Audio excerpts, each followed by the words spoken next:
નમસ્કાર વિદ્યાર્થી મિત્રો, ગયા લેક્ચરમાં આપણે સ્વાધ્યાયના કેટલાક એક્ઝામ્પલ જોઈ ગયા. હવે એથી આગળ વધીએ. સ્વાધ્યાય 6.5.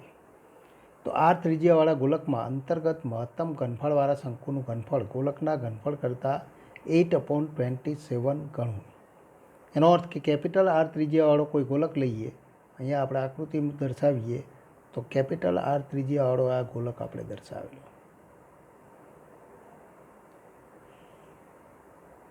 જેની ત્રિજ્યા કેપિટલ આર, અને આ કેપિટલ આર ત્રિજ્યાવાળા ગોલકમાં અંતર્ગત મહત્તમ ઘનફળવાળા શંકુ, એટલે કે એમાં સમાયેલો મોટામાં મોટો ઘનફળ ધરાવતો શંકુ, તો એનું ઘનફળ એ ગોલકના ઘનફળ કરતાં 8/27 ગણું.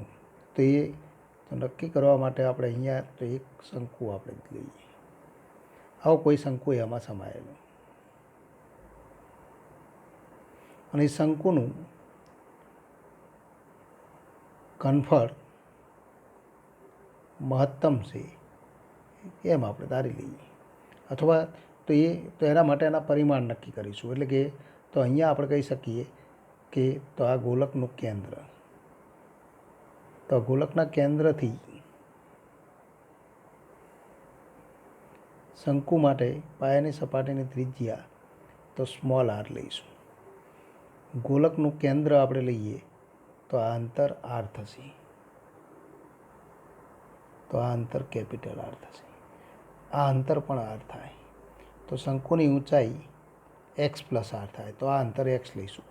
ગોલકના કેન્દ્રને આપણે ઓ વડે, આ બિંદુને તો એ વડે, આ બિંદુને બી વડે દર્શાવીએ. તો આકૃતિમાં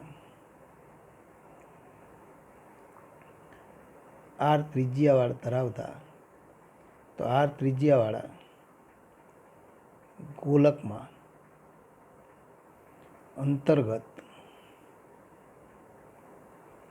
શંકુ દર્શાવેલ છે.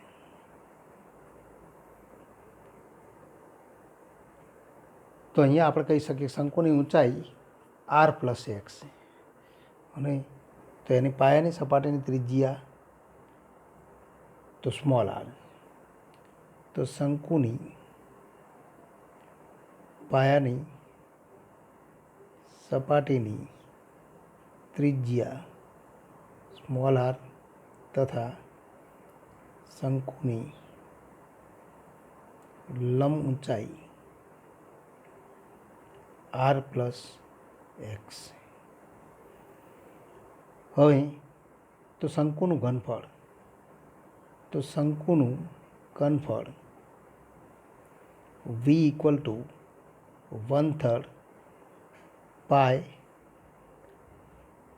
આર સ્ક્વેર એચ, અને equal to 1/3 pi R square, પણ એચ ઇક્વલ ટુ તો કેપિટલ આર પ્લસ એક્સ. પરંતુ આકૃતિમાં તો અહીંયા આપણે શંકુના ઘનફળનું મહત્તમ મૂલ્ય મેળવ્યું છે. એમાં તો બે ચલ છે, સ્મોલ આર અને તો એક્સ. તો એક ચલમાં નિરૂપણ કરવું પડે, પરંતુ આકૃતિમાં ત્રિકોણ ઓ એ બી કાટકોણ ત્રિકોણ,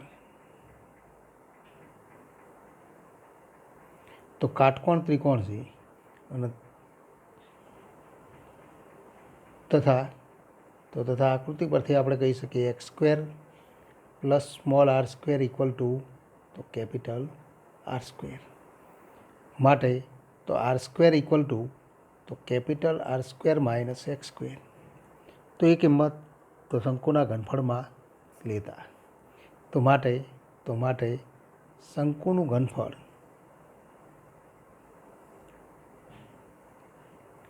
v = 1/3 pi into R square, તો capital R square minus X square, તો capital R square minus X square into R plus X. તો આવું સ્વરૂપ મળે. તો આર સ્ક્વેરની કિંમત આપણે તો લઈ લઈએ, તો R square minus X square into R plus X. હવે આનું સાદુરૂપ આપી તો અહીંયા આપણે કહી શકીએ એક્સ ચલનું એ વિધેય, અને એક્સ ચલનું વિધેય છે તો એનું તો સાદુરૂપ આપી વિકલન કરીએ તો માટે આપણે કહી શકીએ ઇક્વલ ટુ તો માટે તો V equal to 1/3 pi into R square વડે ગુણીએ તો R cube plus R square X તો plus R square into X minus X square into R minus X cube તો માટે તો આને આપણે એફ ઓફ એક્સ તરીકે લઈએ તો ઇક્વલ ટુ એફ એક્સ લેતા તો V equal to F x લો અને માટે F dash x equal to તો એનું વિકલન કરીએ તો 1/3 પાઈ ઇન્ટુ આર ક્યુબનું વિકલન 0 આર સ્ક્વેર ઇન્ટુ એક્સનું વિકલન R square minus 2x into R અને માઇનસ 3 ઇન્ટુ એક્સ સ્ક્વેર તથા એફ ડબલ ડેશ એક્સ અને ઇક્વલ ટુ તો 1/3 પાઈ ઇન્ટુ આર સ્ક્વેરનું વિકલન 0 ફરી આનું એક્સની સાપેક્ષ વિકલન કરીએ તો -2r માઇનસ તો 6 ઇન્ટુ તો એક્સ તો આવું સ્વરૂપ મળે હવે F dash x equal to 0 અને ઇમ્પ્લાઇઝ તો F dash x equal to 0 તો માટે તો આમાંથી આપણે કહી શકીએ કે તો આ ત્રણેય પદમાં એક પદ ધન છે માટે તો R square equal to 2xr minus 3x square આ તો અચળ પદ છે માટે R square equal to 2xr minus 3x square અહીંયા તો ઇક્વલ ટુ પ્લસ થશે તો 2xr પ્લસ 3x સ્ક્વેર કારણ કે આ બંને પદ તો ઇક્વલ ટુ 0 થાય તો આ પદ આ બાજુ લઈ જઈએ તો આ બંને પદ તો સમાન થાય તો આવું સ્વરૂપ મળે અને આવું સ્વરૂપ મળે તો ઇમ્પ્લાઇઝ તો આમાંથી તો સાદુરૂપ આપીને આપણે તો અવયવ મેળવીએ 3x સ્ક્વેર માઇનસ તો 3x square plus 2xr minus R square અને ઇક્વલ ટુ 0 એક્સનું દ્વિઘાત સમીકરણ અને એક્સનું દ્વિઘાત સમીકરણ હોય તો એનો અવયવ આપણે મેળવવા પડે અને તે એક્સનું દ્વિઘાત સમીકરણ છે એના અવયવ મેળવીએ તો કયા બે અવયવ મળે તો એ આપણે અહીંયા નક્કી કરીશું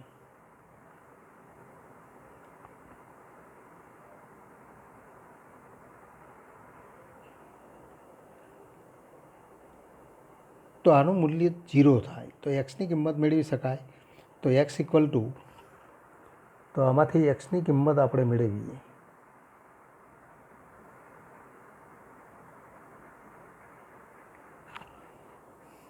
તો 3x અને આર અને 2xr તો 3 અને 1 અને અહીંયા તો આર અને આર તો 3r અને આર તો 2r આપણને મળે અને માટે તો અહીંયા આપણે ગણતરી જોઈ ગયા હતા કે મૌખિક ગણતરી કરવી હોય કેવી રીતે થાય તો એ તમને ખ્યાલ આવવો જોઈએ તો અહીંયા આપણે લખીએ કે 3 અને 1 આર અને આર ગુણાકાર માઇનસ આર સ્ક્વેર તો ગુણાકાર માઇનસ આર સ્ક્વેર છે તો એક ચિહ્ન માઇનસ થાય હવે આપણે લખી શકીએ કે 3 ઇન્ટુ આર તો માઇનસ આર એટલે કે 2r તો 2r તો એક્સના સહગુણક તરીકે મળે છે માટે બે અવયવો મળે કયા બે અવયવો મળે તો 3x માઇનસ આર અને એક્સ પ્લસ આર તો એક્સ પ્લસ આર અને ઇક્વલ ટુ 0 તો આ અવયવ મેળવતા આવડવો જોઈએ અને ઇમ્પ્લાય તો 3x ઇક્વલ ટુ આર માટે એક્સ ઇક્વલ ટુ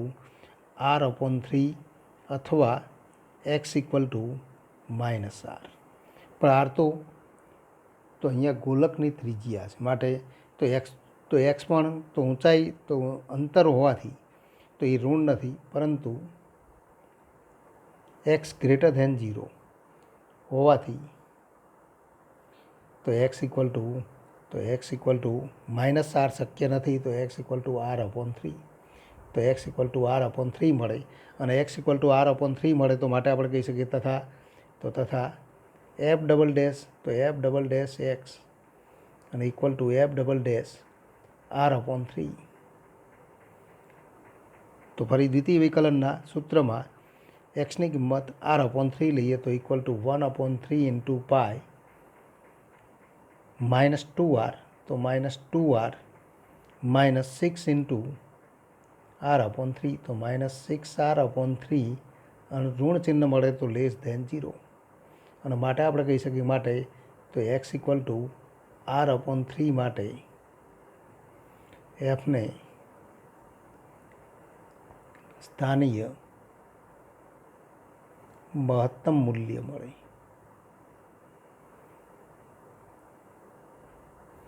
તો x ઇક્વલ ટુ r/3 માટે વિધેય એફનું સ્થાનીય મહત્તમ મૂલ્ય મળે.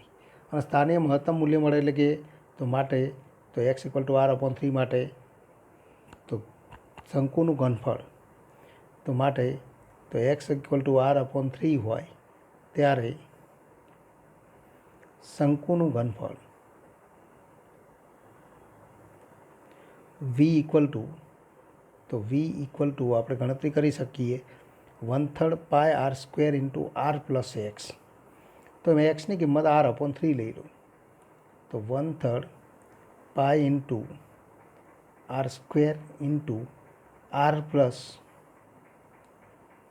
એક્સ ઇક્વલ ટુ તો r/3 અને equal to 1/3 pi into r plus r/3 એટલે કે તો 4r/3, તો 1/3 પાય r² ઇન્ટુ 4 કેપિટલ r/3 અને ઇક્વલ ટુ 4/9 પાય capital R into small r². તથા તો x ઇક્વલ ટુ r/3 માટે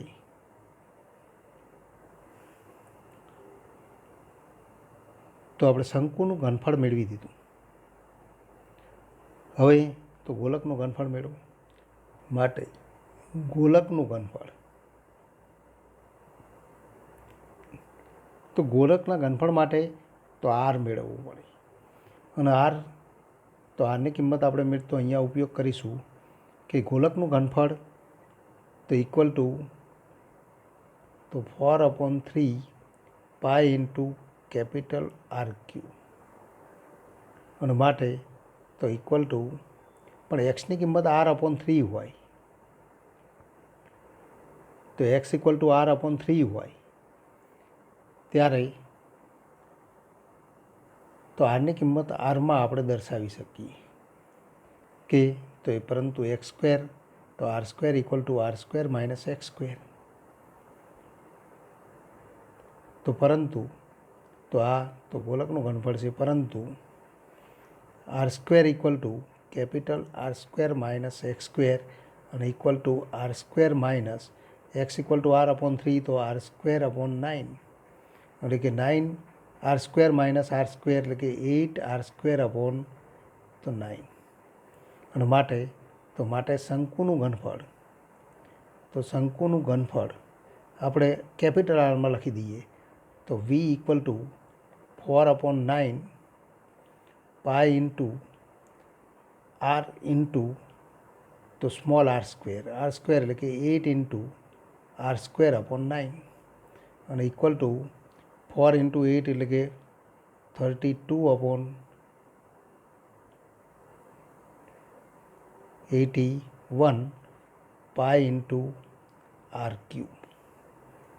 તો ગોલકનું ઘનફળ અને શંકુનું ઘનફળ તો એ બંને વચ્ચેનો કયો સંબંધ છે તો શંકુનું ઘનફળ એ ગોલકના ઘનફળ કરતાં 8/27 તો અહીંયા 8/27 બાર લઈ લઈએ તો ઇન્ટુ તો 4 પાય r³ અપોન તો 3 પણ 4 પાય r³ અપોન 3 ઇક્વલ ટુ તો ગોલકનું ઘનફળ ઇક્વલ ટુ 8/27 ઇન્ટુ તો ગોલકનું ઘનફળ. અને માટે આપણે કહી શકીએ તો માટે તો શંકુનું ઘનફળ v ઇક્વલ ટુ 8/27 ઇન્ટુ ગોલકનું ઘનફળ તો જે આપણે તો સાબિત કરી શકીએ તો જે માગેલું પરિણામ. તો એથી આગળ વધીએ. Example number 25. તિર્યક ઊંચાઈ L આપેલ હોય ત્યારે મહત્તમ ઘનફળવાળા શંકુનો અર્ધશીર્ષ કોણ tan−1√2 છે એમ આપણે સાબિત કરવું. અર્ધ શીર્ષ કોણ એટલે કે તો આ શંકુ આપણે દર્શાવીએ, અહીંયા શંકુની આકૃતિ દોરીએ તો આ કોઈ શંકુ. તો આ શંકુ માટે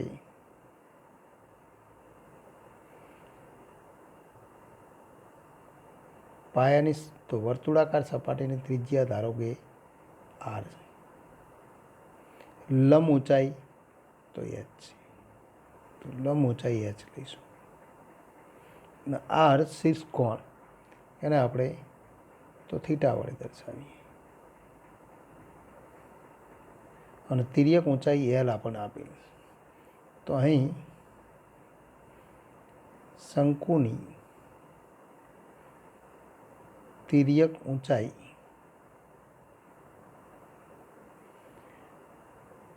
એલ આપેલ, એટલે કે એ અચળ છે, એ આપણે જાણીએ. જો શંકુની ઊંચાઈ એચ અને અર્ધ શીર્ષ કોણ આલ્ફા હોય,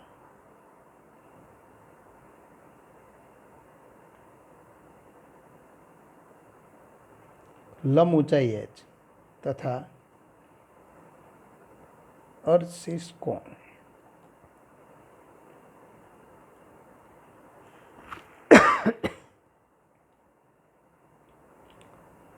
થીટા હોય તથા પાયાની વર્તુળાકાર સપાટીની ત્રિજ્યા R,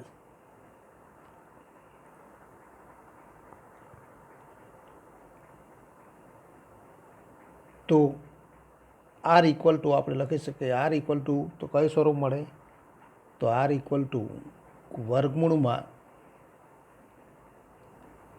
L square minus H square થાય.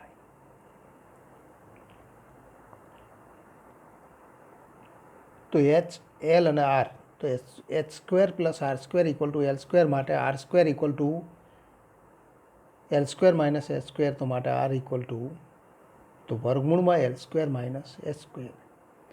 પરંતુ શંકુના ઘનફળ માટેનું સૂત્ર આપણે જાણીએ છીએ.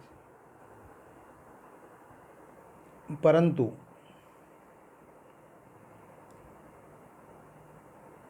શંકુનું ઘનફળ V equal to 1/3 pi R square H.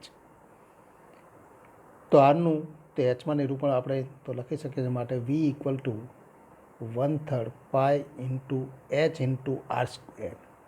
R square એટલે કે વર્ગમૂળમાં L square minus H square. તો આવું સ્વરૂપ મળે. આવું સ્વરૂપ મળે તો હવે તો આ એચનું વિધેય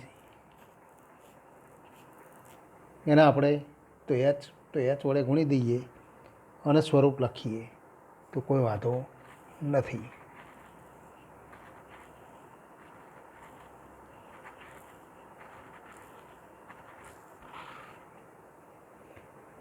તો pi into R square, R equal to આ હતું તો આનો વર્ગ, તો વર્ગમૂળ દૂર થઈ જશે એટલે કે કયું સ્વરૂપ મળે, તો 1/3 pi into H into L square minus H square અને equal to 1/3 pi into H into L square અથવા L square H minus H cube. તો ઇક્વલ ટુ તો V equal to F H લેતા, તો વી ઇક્વલ ટુ આ થાય માટે F H equal to તો આ લેતા. તો એનું વિકલન કરો એફ ડેશ એચ અને ઇક્વલ ટુ તો ફરી વિકલન કરીએ તો 1/3 પાય તો L square minus 3 into H square તથા દ્વિતીય વિકલન મેળવો એફ ડબલ ડેશ એચ અને ઇક્વલ ટુ દ્વિતીય વિકલન કરીએ તો ફરી 1/3 પાય એલ સ્ક્વેરનું વિકલન તો 0 માઇનસ 6h તથા F dash H equal to 0 imply L square equal to તો 3h સ્ક્વેર. તો એલ સ્ક્વેર ઇક્વલ ટુ તો 3h સ્ક્વેર થાય અને L square equal two 3h square તો એચની કિંમત મેળવી છે માટે તો H square equal to L square upon તો 3 અને માટે તો imply H equal to L upon તો √3, કારણ કે એચ ગ્રેટર ધેન 0, તો પ્લસ ઓર માઇનસ ચિહ્ન લેવાનો પ્રશ્ન થતો નથી. તો H equal to L upon 3 થાય. અને તથા તો F double dash L upon √3. તો દ્વિતીય વિકલનનું મૂલ્ય મેળવીએ તો 1/3 ઇન્ટુ પાય -6 ઇન્ટુ એલ અપોન તો √3. આ તો બધી ધન કિંમતો છે. પાય પણ ધન છે તો -6 છે, માટે લેસ ધેન 0. અને માટે આપણે કહી શકીએ માટે તો H equal to L upon √3 માટે એફ ઓફ એચનું મહત્તમ મૂલ્ય મળે. તો મહત્તમ અહીંયા તો આપણે કહી શકીએ સ્થાનીય મહત્તમ મૂલ્ય મળે. તો મહત્તમ મૂલ્ય મળે, અને મહત્તમ મૂલ્ય મળે તો ઘનફળનું તો શંકુના ઘનફળનું મહત્તમ મૂલ્ય થાય. અને માટે આપણે કહી શકીએ માટે H equal to L upon √3 માટે શંકુનું મહત્તમ ઘનફળ મળે. પણ આપણે સાબિત કરવું છે કે શંકુનું અર્ધશીર્ષ કોણ tan ઇન્વર્સ √2. આ તો આપણે એલની કિંમત મેળવી, પરંતુ એલ તો H equal to L upon √3 ત્યારે તો આરની કિંમત કઈ થાય તો આર ઇક્વલ ટુ વર્ગમૂળમાં તો L² માઇનસ એચનો સ્ક્વેર એટલે કે એલ અપોન તો L² અપોન 3, અને ઇક્વલ ટુ તો 3L² માઇનસ L² એટલે કે 2L² અપોન 3.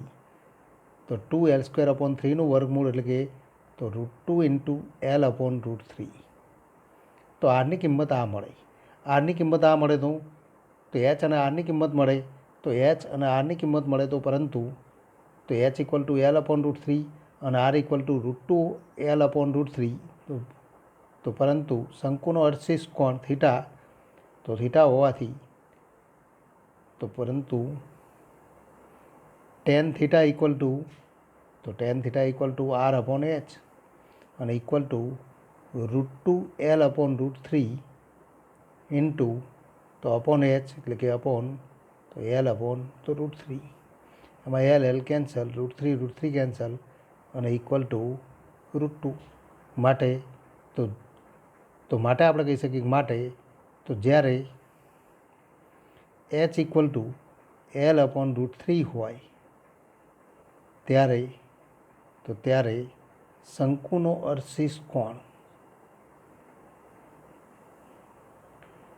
અર્ધશીર્ષ કોણ થીટા તો tan થીટા ઇક્વલ ટુ √2 માટે થીટા ઇક્વલ ટુ તો tan ઇન્વર્સ √2 મળે. અને તો ત્યારે શંકુનું ઘનફળ મહત્તમ થાય. તો શંકુનું ઘનફળ મહત્તમ મળે.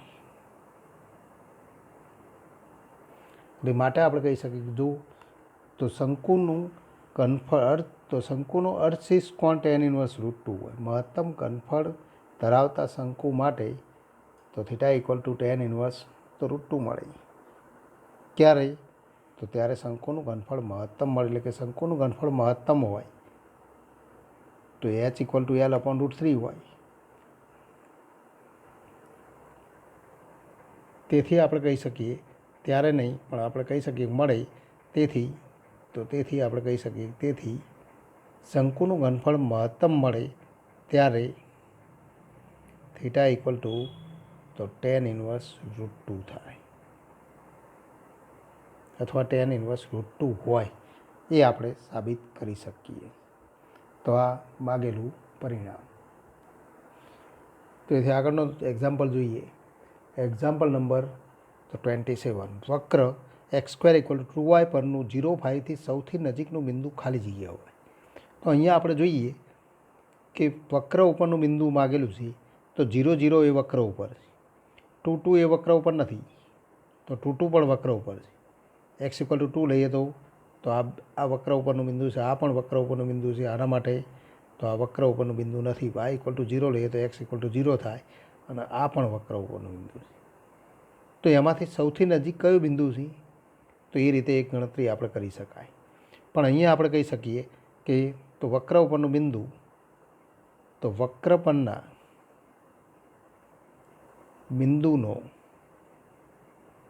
વાય યામ એક્સયામ એક્સ હોય તો એક્સયામ એક્સ હોય તો વાયયામ કેટલો થાય તો આપણે કહી શકીએ આન્સર આપણે મેળવી દઈએ તો એક્સયામ એક્સ હોય એમ આપણે સ્વીકારી લઈએ તો વાયયામ Y equal to X square upon 2 મળે અને માટે તો વક્ર પરનું બિંદુ તો બિંદુના યામ તો વક્ર પરના બિંદુના યામ કયા સ્વરૂપે લખી શકાય તો એક્સ એક્સ સ્ક્વેર અપોન 2 તો એક્સ એક્સ સ્ક્વેર અપોન 2 મળે તથા 0 થી તો તેનું અંતર તો માટે તો 0 થી એક્સ એક્સ સ્ક્વેર અપોન 2નું અંતર અને ઇક્વલ ટુ તો આપણે લખી શકીએ વર્ગમૂળમાં એક્સ માઇનસ 0નો સ્ક્વેર એટલે કે x square plus X square upon 2 minus તો 5નો સ્ક્વેર તો આ અંતર તો એને આપણે ડી વડે દર્શાવીએ તો માટે ડી સ્ક્વેર ઇક્વલ ટુ તો X square plus X square minus 5 તો એક્સ સ્ક્વેર અપોન 2 માઇનસ 5નો સ્ક્વેર તો એને આપણે તો 1/4 બહાર લઈ લઈએ તો એક્સ સ્ક્વેર માઇનસ તો 10નો સ્ક્વેર તો 1/2 ઇન્ટુ એક્સ સ્ક્વેર માઇનસ 10નો સ્ક્વેર 2નો સ્ક્વેર એટલે કે તો 4 તો આવું સ્વરૂપ મળે આનું મહત્તમ કે ન્યૂનતમ મૂલ્ય મેળવ્યું છે તો આને એફએક્સ તરીકે લો અને માટે F dash x equal to તો 2x પ્લસ 1/4 ઇન્ટુ આમ તો આનું વિસ્તરણ કરીને સાદું રૂપ આપીએ તો પણ વાંધો નહોતો પણ સીધું વિકલન કરીએ તો 2x માઇનસ 0 અહીંયા આપણે લખી શકીએ 1/4 into 2 times x square minus 10 તો અહીંયા આપણે તો સાંકળ નિયમનો ઉપયોગ કરીશું તો 2 into X square minus 10 into તો 1/4 2 into X square minus 10 into 2x અહીંયા 2 કેન્સલ તો આવું સ્વરૂપ મળે અહીંયા 2 પણ કેન્સલ અને ઇક્વલ ટુ તો 2x plus X square minus 10 તો એક્સ ક્યુબ તો એક્સ ઇન્ટુ એક્સ સ્ક્વેર તો એક્સ ક્યુબ માઇનસ 10x તો આવું સ્વરૂપ મળે આ એફ ડેશ એક્સ થાય તથા એફ ડબલ ડેશ એક્સ અને equal to 2 plus 3x square minus 10 અને તો આને આપણે હજુ પણ લખી શકીએ equal to x cube minus 8x તો 3x સ્ક્વેર માઇનસ 8 તો equal two 3x square minus 8 મળે હવે F dash x equal to 0 અને implies x cube equal to 8x અને ઇમ્પ્લાઇઝ તો અહીંયા તો બે રીતે ગણતરી કરી શકાય x cube minus 8x equal to 0 અને implies x into X square minus 8 equal to 0 અને ઇમ્પ્લાઇઝ તો એક્સ ઇક્વલ ટુ 0 અથવા એક્સ સ્ક્વેર ઇક્વલ ટુ 8 તો X equal two plus or minus 2√2 તો એક્સની કિંમત પ્લસ ઓર માઇનસ 2√2 થાય હવે તો આપણે બે કિંમતો મેળવવાની એક્સની કિંમત 2√2 તો આપણને આપેલી પણ એક્સની કિંમત 0 હવે તો તથા એફ ડબલ ડેશ 0 અને ઇક્વલ ટુ તો માઇનસ 8 તો લેસ ધેન 0 અને માટે એક્સ ઇક્વલ ટુ 0 માટે તો એફને સ્થાનીય મહત્તમ મૂલ્ય મળે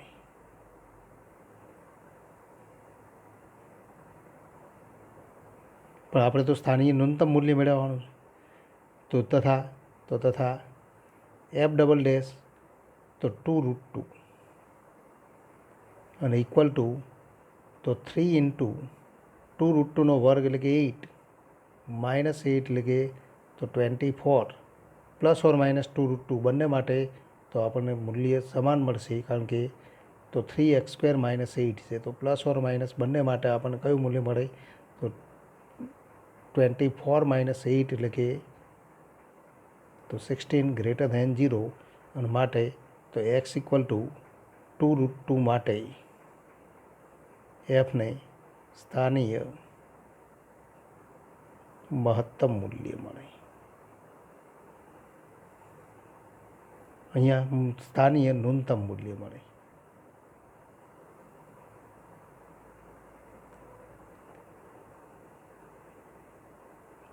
પણ એક્સ ઇક્વલ ટુ તો 2√2 ત્યારે વાય ઇક્વલ ટુ તો પરંતુ એક્સ ઇક્વલ ટુ 2√2 ત્યારે તો વાય ઇક્વલ ટુ તો એક્સની કિંમત 2√2 હોય ત્યારે વાય ઇક્વલ ટુ કઈ કિંમત મળે તો 2√2નો વર્ગ એટલે કે 8/2 એટલે કે વાય ઇક્વલ ટુ 4.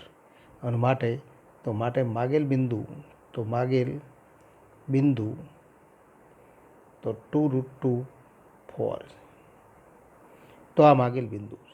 અને અહીંયા આપણે ગણતરી કરીએ તો આ 3 બિંદુઓનું આને વચ્ચેનું અંતર મેળવો તો આ 5 એકમ થશે. આ બંને વચ્ચેનું અંતર મેળવો તો એ કિંમત મેળવી દો અંતર સૂત્રથી, અને આ અંતર મેળવી દો તો એમાં નાનામાં નાનું અંતર કયું છે તથા વક્ર ઉપરના પહેલાં 3 બિંદુઓ મેળવી દો, એનો અંતર મેળવીને સૌથી નાનું અથવા નજીકનું બિંદુ મેળવી દો. તો એ રીતે પણ ગણતરી કરી શકાય, કારણ કે 4માંથી એક સાચો વિકલ્પ છે. તો આ સીધી ગણતરી કરતાં વૈકલ્પિક પ્રશ્નમાં સીધો જવાબ કેવી રીતે મળશે એ આપણને ખ્યાલ આવવો તો જોઈએ.